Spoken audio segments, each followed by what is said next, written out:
We are so lucky this year to have two incredible authors and illustrators, Janet Stevens and Susan Stevens Crummel. They came to West Seneca a couple of years ago, but now they're working together. They are sisters, so this is the first time West Seneca had both of them together. We were lucky enough, our literacy committee and the Northwood PTA, to sponsor the two of them coming. And they've written about 20 books together.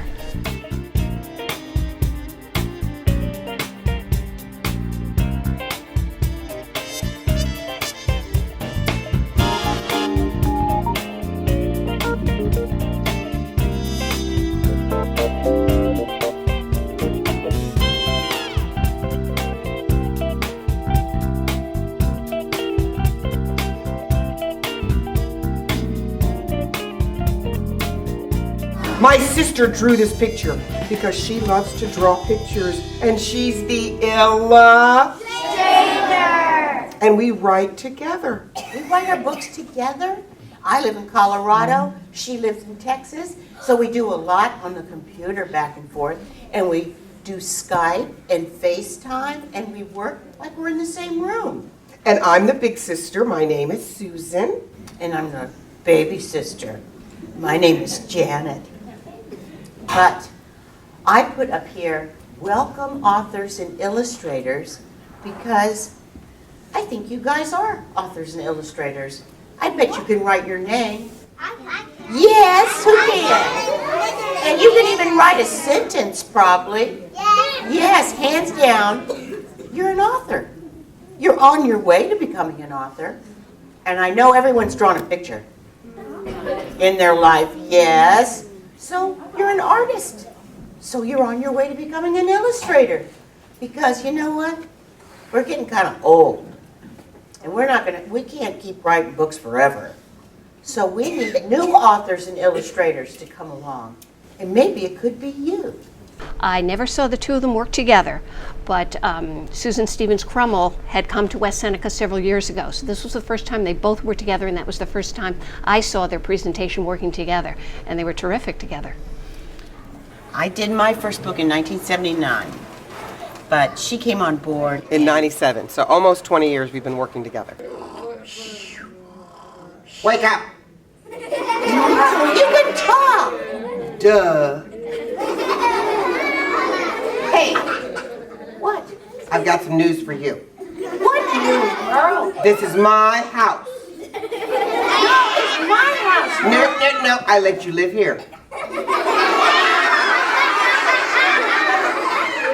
And I have a big rule in my house. What is your rule? No dogs allowed.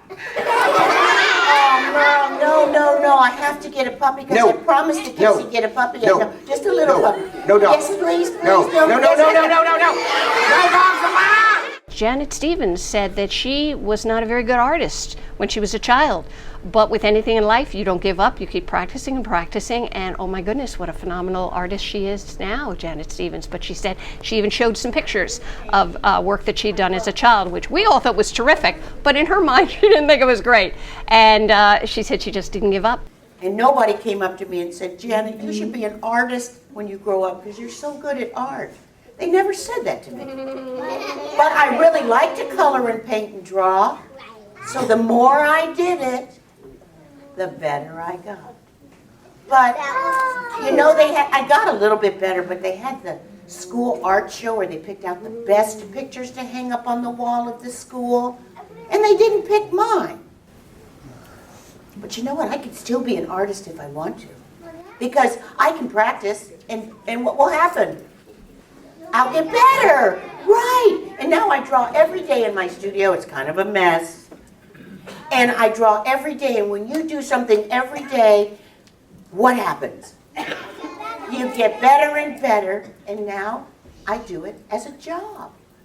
Also, Susan Stevens Crummel was a math teacher for 31 years. And when she retired, she started using her creative imagination and getting stories together. So as they said to them, it's never too late. And also they started each of the 3 presentations saying that they were hoping these children are going to take over and become authors and illustrators, because in their own words, we're getting too old for this. So, in fact, the children were motivated. The older children, the 3rd and 4th graders, they came back and started putting stories together immediately. So, I think it worked. War between the fuzzes and the fuzz nuts, and the battle raged on Until everybody was fuzzled out. fast asleep. We sort of work in isolation until we come out and see the audience, see what they react to, Yeah. what they get excited about. It's like when they saw the Fuzz Frenzy, they, I read that book, and I mean, it's just really rewarding. How many schools would you say you visit a year? Depends. Some years more than others. Some years 100. Some years 50. Depends on She does a lot more of it than I do. Right. Yeah. how much work we have to do and how many family commitments we have. So, but we love it. Once upon a time, there was a bear, but what's the picture gonna look like over here? Well, I've got to decide what the bear looks like. So, I am gonna draw you one, and you're gonna help me dress it up for a book.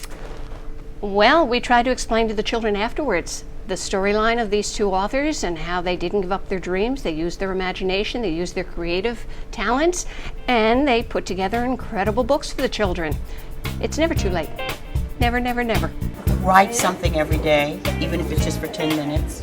And some of the most trivial things that happen every day, you think, oh, well, that's not going to matter. But yet, you'll look at it later and say, that was really cool. I'll write a story about that. Or that's a springboard to some other bigger idea. So, and the more they draw, the better they get. The more they read, the more they write. That's all the biggest connected. thing. Yeah.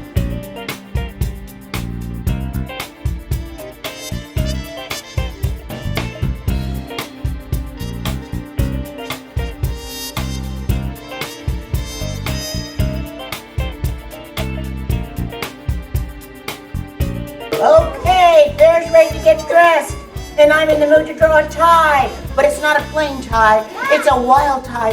How can we decorate this tie? Does anyone have an idea? Who can raise their hand? Yes. Yellow what? Yellow triangles. Underneath the tie, we have a shirt, and the shirt doesn't match the yellow triangles. How could we decorate the shirt so it looks really different and kind of clashes and looks terrible? Who's got it? Yes. Blue what? A pattern of blue dots? I'll do it. Okay, let's go. Well,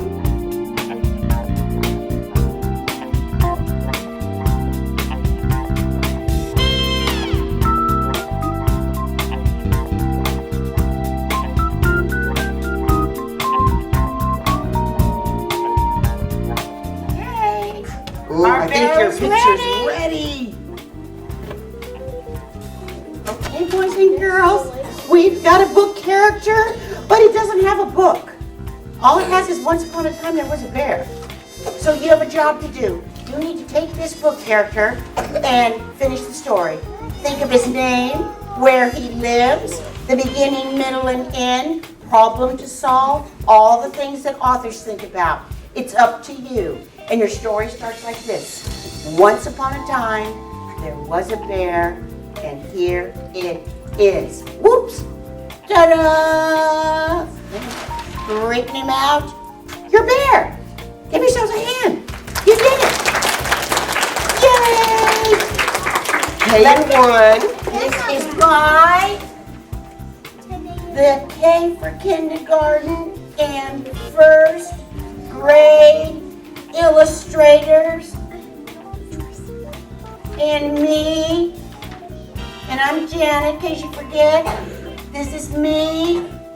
And Prissy helped with the paper, so we'll put it really small, like this. And it's 2016, and I'll put a copyright on it so no one can steal our great idea. This is yours, and it's ready to step into your story. Good luck, boys and girls, and thank you.